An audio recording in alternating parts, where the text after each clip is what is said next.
হয়, আজি পহিলা ভাদ আৰু এই ভাদ মাহৰ পবিত্ৰ দিনটোতে সমগ্ৰ শুভাকাংক্ষী ৰাইজক মই বিনন ফুকনে নমস্কাৰ জনাইছোঁ আৰু সকলোকে পবিত্ৰ ভাদ মাহৰ বাবে শুভেচ্ছা জ্ঞাপন কৰিছোঁ। আৰু আহক আজি ভাদ মাহৰ পহিলা দিনটোত আমি কিছু সংখ্যক ভকতৰ পৰা হৰিনামৰ আভাস লওঁ, এটা আধ্যাত্মিক পৰিৱেশৰ মাজলৈ যোৱাৰ চেষ্টা।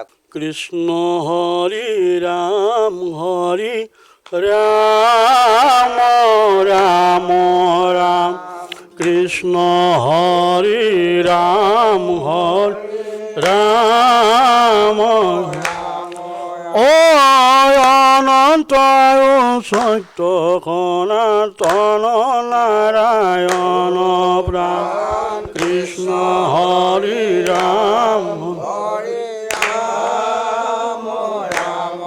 ৰাম ৰাম লবিয়াছা জন্ম যিটো ব্ৰহ্মাৰ বাঞ্চনী ৰাম কৃষ্ণ হৰি ৰাম হৰি ৰাম ৰাম ৰাম আত পৰে নাই আন কলিত হৰিৰ নাম কৃষ্ণ হৰি ৰাম হৰি ৰাম ৰাম কৃষ্ণ হৰি ৰাম ঐ অনন্ত সত সনাতন নাৰায়ণ প্ৰাণ কৃষ্ণ হৰি ৰাম ৰাম ৰাম কৃষ্ণ হৰি ৰাম অনন্ত সত সনাতন নাৰায়ণ প্ৰাণ কৃষ্ণ হৰি ৰাম ৰাম কৃষ্ণ। এইসকল ভকত তেওঁলোকে পুৱাৰে পৰা প্ৰতিদিনাই এই মহাপুৰুষীয়া পালনাম থানত তেওঁলোকে হৰিৰ গুণানুকীৰ্তন কৰে আৰু আধ্যাত্মিক পৰিৱেশৰ মাজত বুৰ যায় এই ৰংবঙৰ যি মহাপুৰুষীয়া পালনাম থান। আৰু যিহেতু আজি পহিলা ভাদ, আমি আমাৰ শুভাকাংক্ষী ৰাইজক পুৱা এটা যি হৰিনামৰ ধ্বনিৰ এটা পৰিৱেশ, সেই পৰিৱেশৰ মাজলৈ লৈ যোৱাৰ চেষ্টা কৰিলোঁ।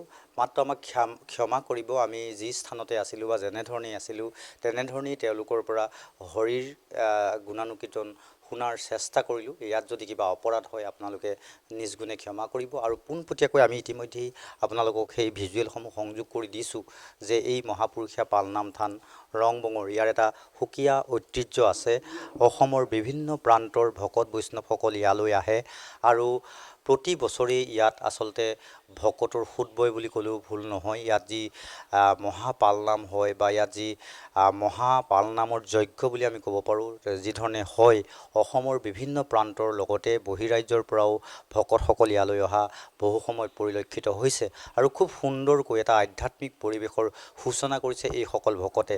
তেওঁলোকৰ লোভ মোহ কামনা বাসনা সকলো ত্যাগ কৰি মাত্ৰ সমাজখনৰ মংগলৰ কাৰণে আধ্যাত্মিক পৰিৱেশৰ মাজত বিভোৰ হৈ তেওঁলোকে হৰিৰ গুণানুকীৰ্তন কৰে। আৰু পুৱাৰে পৰা নিশালৈকে ইয়াত যি গছি বন্তি, আসনৰ মূল আসনৰ বন্তি ইয়াত অবিৰতভাৱে জ্বলি থাকে আৰু ভকতসকলে সেই বিষয়টো গুৰুত্ব দিয়ে। আৰু প্ৰতিদিনাই ভকতসকলে এক সুন্দৰ আধ্যাত্মিক পৰিৱেশৰ মাজত এই সমগ্ৰ অঞ্চলটো এক প্ৰকাৰৰ হৰিনামৰ ধ্বনিৰে বুৰাই ৰাখে, যাৰ পৰিপ্ৰেক্ষিতত এখন সমাজ সুশৃংখলিত ৰূপে গঢ় দিয়াত যথেষ্ট অৰিহণা যোগায় আৰু সমাজৰ এটা যোগাত্মক পৰিৱেশ সূচনা কৰাত এই মহাপুৰুষীয়া পালনাম থানৰ ঐতিহ্য আছে, ইয়াৰ ইতিহাস আছে বা ইয়াৰ বিভিন্ন উদাহৰণ আছে।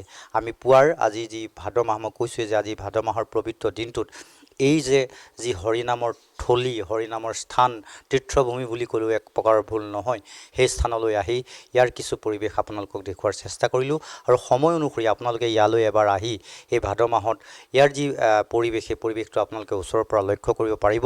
তাৰ বাবেও আমি আপোনালোকক আমাৰ যোগেদি আহ্বান জনালোঁ। আমি পোনপটীয়াকৈ সেয়া তাৰ কিছু দৃশ্যাংশ, মাত্ৰ এটা আভাসে, যিহেতু আজি এতিয়া পুৱাৰ পৰিৱেশ, ইয়াত সকলো ভকত ইয়ালৈ আহিব পৰা নাই, তথাপিতো ইয়াৰ মাজতো উত্তৰ গুৱাহাটীকে ধৰি অসমৰ বিভিন্ন প্ৰান্তৰ ভকত বৈষ্ণৱক আমি লগ পাইছোঁ।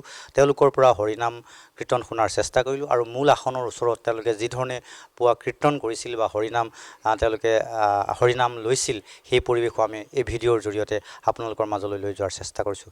নমস্কাৰ, ধন্যবাদ। যিমান পাৰে সিমান এই ভিডিঅ'টো শ্বেয়াৰ কৰিব আৰু ভকত বৈষ্ণৱৰ মংগলৰ কাৰণে আমি আজি পুৱাই এই স্থানৰ পৰাই সকলোলৈকে ভাদ মাহৰ শুভেচ্ছা তথা সেৱা জনাইছোঁ।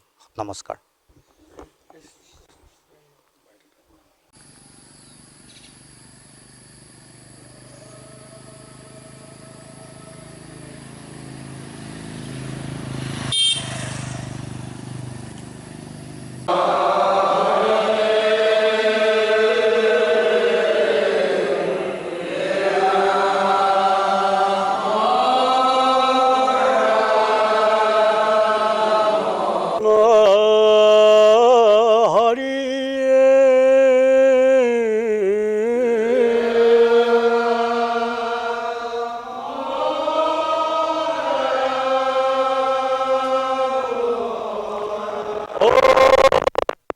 হৰি